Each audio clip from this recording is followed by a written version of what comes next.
Hello and welcome to one of the most insane PvE replays that I've seen in the past. And what we have right here is a Guns of Lyr speedrun by Pritstift, Treim, LEBOVIN and wanky. They are the current record holders for this PvE map, and they did this run in 4 minutes and 1 second, which is such a good time. And they were willing to share this replay with me, so I will be able to show you this strategy, which is like so fun to watch and pretty brutal. First of all, I also need to sort of mention three other guys that were working at the strategy as well, who are DerNewYork. Then there was another guy called BehaaaveBaby and the third person called Tomate.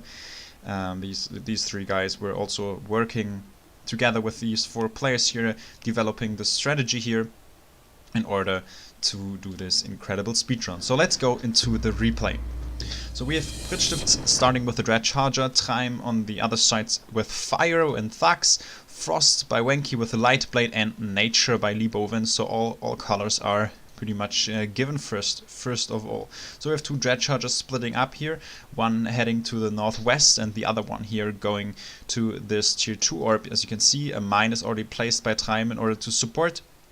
The fire support is very important here to get this camp done. In the meantime, this Dread Charger is running up here to the construction hut, which is pretty important for things that are going to happen quite soon. Another tunnel here on the other side being built by LEBOVIN.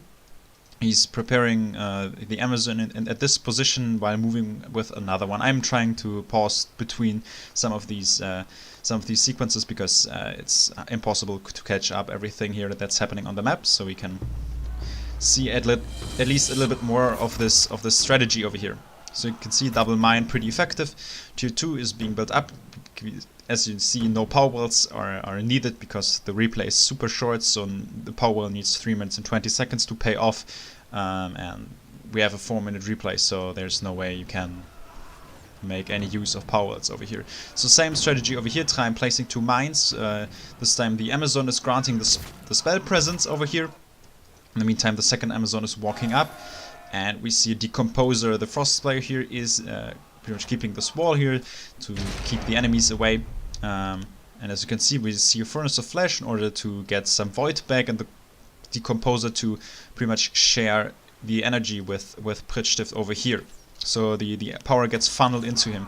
So we see 2 mortar towers over here on the other side. Treim used the thugs that he played over here to walk down to this base here in order to defend it with the mortar towers. As you can see, everything is getting sacrificed. LEBOVIN, who used the second Amazon in order to walk up to this position here, builds up another tunnel, which is enabling a teleportation from here to this position. So Treim is already part of this scenario here. So you can see the Decomposer is making sure that Pritstift is getting a lot of power, and you can see he builds up his tier 3. Tier 2 and tier 3 on this sides are pretty easy to get access to, and this is allowing them to funnel even more power into into Pritstift here, who is preparing his like tier 3, which means Monument Enlightenment available with this orb combination, which is very powerful. In the meantime, another Dread Charger is walking down to the southeast to build up a Furnace of Flesh, and you can see the Monument and the Enlightenment both being played. Another sacrifices to get like 300 power for the Batarial spawn over here. So Monument tier 4 is getting built, and we're seeing another tunnel being built by Pritstift, which will be quite important, and we'll see that soon.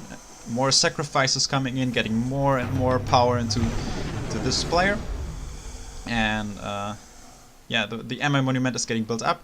You can see the teleportation. The Frost player wants spawn access over here, so he's using the tunnel here.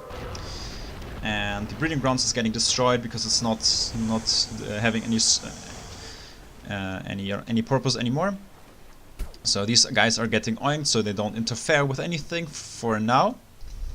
And now you can see these rifle cultists are attacking the spawn building. So in order to trigger the final waves on this map, as you may know, you need to defend this fortress over here. You need to destroy this manifestation over here and this manifestation over here. This will trigger the final waves that are coming in here. And once these are dead, the mission is won. So by using the rifle cultists to get that sweet ability over the wall, you can pretty much destroy the camps without clearing everything of this here. And right now we can see the wave coming in, and I am happy that I get to pause here because I need to catch that, which is very important. He's using, first of all, the Batarial is getting buffed, and he's also using the ability, which is very important in order to stack up the rage onto the passive ability, because these Twilight Eyes will pretty much make sure that he's not doing anything during this, but as you can see, this passive ability is simply brutal and destroying everything. That was like so beautiful. We're seeing a Burrowing Ritual bringing the Batarial down here into that spot, and the Rifle Cultists are in position as well. Nether Warp is getting in here to make sure they don't have to walk up. It's giving like 1 or 2 seconds, or maybe 3 or 4, I don't know. So another route. So keep in mind, here's this big wave spawning, but these guys are getting rooted in place, so the Batarial has an easy target that he can attack, and now his aura can stack up and kill everything around him. You can see the Unholy Power is super important to make sure that this the area here is completely burning down. Green Dryad over here gave the Batarial a buff as well, but first of all, this wave gets destroyed entirely, and this is already the end of the replay. It's been pretty quick, and such a nice and brutal way to end this map in like 4 minutes. Usually you have to like destroy these A camps over here on the minimap. I cannot show them anymore because I'm at the end of the replay, and pretty much make sure that you have these paths here in order to get the artillery assistance and all that stuff with the usual map goals. They are circumvented by using the rifle cultists on the minimap, on the cliff here. I'm not sure if you can see that here properly, but it's like these two paths, one here and one over here, and yeah, that is triggering the final waves. So very nice strategy in order to do this map in 4 minutes and 1 second. So they told me they will be able to do the 3-minute 55 run with that certain strategy if they play it, let's say, perfectly. So pretty impressive strategy, and I'm really happy to share this with you today, because I think I mentioned this when I was uploading the Soul Tree speedrun by Lorians, where said that usually people are not that happy about sharing when they like share strategies, because not that trigger happy, let's say it that way, because they pretty much want to keep their secrets, because in PvE it's much easier to reproduce a certain strategy if it's revealed compared to PvP, where the matches are a little different from game to game, and yeah, this is why the PvP strategies are not as valuable as the PvE strats here. So thanks again for sharing, and yeah, I hope you enjoyed the replay, and see you soon.